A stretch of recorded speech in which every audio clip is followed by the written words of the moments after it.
Hi, I'm Susan Garrett. In a podcast, I mentioned a German Shepherd that I was teaching in Atlanta. And this was at least or more than 20 years ago. I was giving a seminar. This woman showed up right at the beginning of the day. She said, "This is my dog. Let's call her Bella." She said, "I need to teach Bella how to retrieve the dumbbell for obedience." And my instructor said that they would like to do a force fetch, which means they were going to ear pinch the dog until the dog opened its mouth. Then they would put the dumbbell in, and that's called negative reinforcement. They remove the pain when the dog does what they want. But this was what was going to be Bella's fate if I couldn't help this woman somehow do that behavior. The first thing I said to this lady is, "What is of value?" And she opened this amazing buffet. She had all these little Tupperware containers, chopped up roast beef in this one, chopped up chicken in this one, a chopped up hard-boiled egg in this one, chopped up cheese, and some little freeze-dried minnows. I remember it like it was like, wow, this is one lucky dog. These seem like all pretty outrageously high-value awards. And I said, okay, and what about a clicker? Does he know a clicker? Yeah, he knows a clicker means he's going to get a reward. All right, number 2. She said, "I want to teach him to retrieve." But remember I talked about the emotion of training before I go to what's important, any part of the shaping process for the retrieve. I need to know what kind of emotion this dog is going to be bringing into the training. And so I take my training away from what's important. Super important for you to know. You don't just start training what you want to train. Take it away from what's important. So if I was teaching in agility a dog to stop at the end of a dog walk, I would take that away from training and teach them to stop at the end of a set of stairs until I get a high level of, oh my gosh, this is so good. Then I would take it into what's important. So we're going to take the training away from what's important, and that involved a target stick. So I want the dog to just touch his nose to the target stick. We're going to click and reward that. Okay, so we're doing this in a group. She presented the target, the dog touched it, and if ever there was a dog personifying Eeyore from Winnie the Pooh, he did it. She gave him a piece of roast beef, and he chewed it up so slowly. Then she presented it, and then the dog kind of was looking at her, looked away, very slowly and deliberately touched the target. She clicked. He looked back at her. She gave him chicken. Same response no matter what kind of outrageous high-value reward she gave. So at the end of the session, we put the dogs away, and I said, "I'm very confident if this is your outrageous high-value reward, your dog will be getting an ear pinch from your instructor tomorrow, because there is no way we are going to shape a retrieve when he really doesn't care about the reinforcement, because shaping is about the transfer of value. The value the dog has for the reinforcement you're using goes into the behavior you're training." So I said, "Does he like tug toys?" "No." "Does he like tennis balls?" "Not really." "Okay.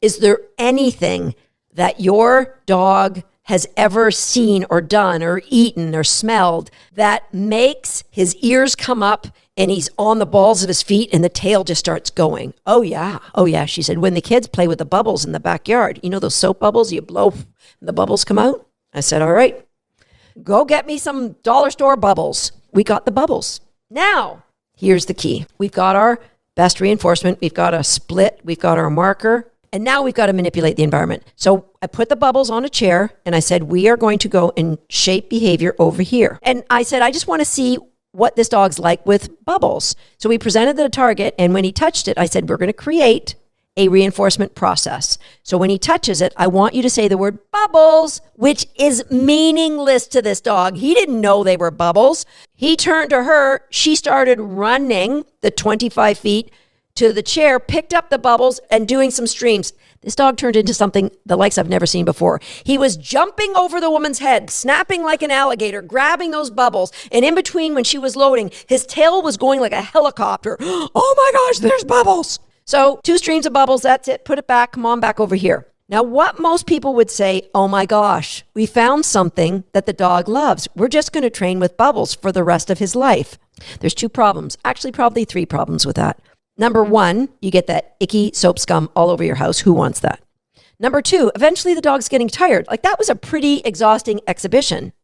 And number 3, how inconvenient is it to always be packing bubbles? So what we have to do is take the value of the high outrageous reinforcer and put it into our other reinforcers, AKA the transfer of value. And so this is the process. She presented the target. The dog touched it, click, give a piece of roast beef. And he did his slow chew. Presented the target the second time. We say, bubbles, run across the floor, another stream of bubbles. It only took 2 before this dog said, yeah, I'll touch that ball. So she started going like, hit the ball, and then she was turning to sprint to the bubbles on her own. But no one said bubbles. Without a marker, there's no reinforcement. That's why it's just super important that we're not letting a dog just grab reinforcement on their own. Come on back here, Bella. She hit it again, and she was kind of moved, but click means you're getting food. Then we did a click and food again, and then another touch and bubbles. Off we go running and more bubbles. So that was the end of the session. The rest of the sessions is we started going 5 nose touches with food and 1 bubbles. And then maybe we do 1 nose touch and bubbles.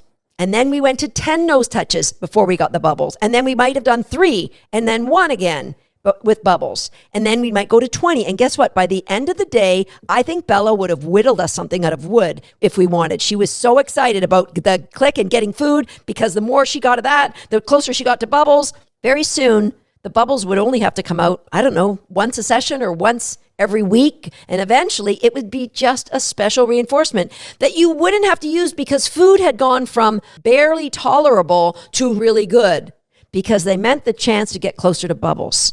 So outside the box thinking means there isn't a linear path for all dogs. You look at the reinforcement process. You look at what is outrageous to the dog. And you look at how can you grow excitement. By putting the bubbles 25 feet away, we got the dog to run, changing the physiology, building in a game within a game. That working with me is exciting. Moving with me is exciting. Shaping that dog to retrieve an object or point her back leg, anything would have been possible now. All that would be required is a great training plan and knowing what's your environment, what are the distractions, what is the behavior you want to create, and what's the most appropriate reinforcement because you have so many at this point.